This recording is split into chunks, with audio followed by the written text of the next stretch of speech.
Сәлем баршаңызға, менің каналыма қош келіпсіздер. Бүгін мен сіздермен керемет, небәрі қамыры 5 минутта дайын болып, үлпілдеп пісіп шығатын, айраннан жасалатын пирогтың рецептісімен бөлісемін. Міндетті түрде жасап көруге кеңес беремін. Дәмі өте керемет болып шығады.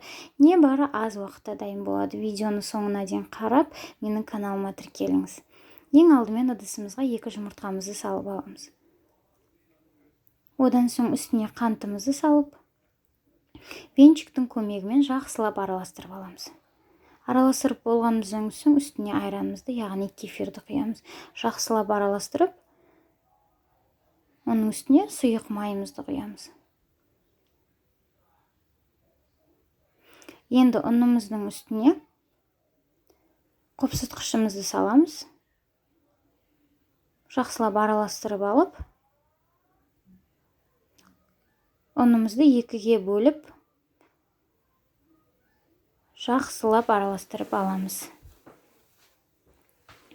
Енді екінші бөлігін саламыз. Сол кезде дайындаған қамырымыз аласа болып қалмай, бір тегіс әдемі болып шығады. Енді формамызға құйып аламыз.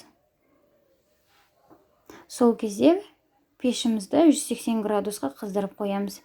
180 градуста 30-35 минутта пісіріп аламыз. Мінекей әп-әдемі болып пирогтарымыз пісіріп шықты. Небәрі аз уақыттың ішінде дәп-дәмді, жұп-жұмсақ үлпілдеген пирог дайын болды. Міндетті түрде жасап көруге кеңес беремін.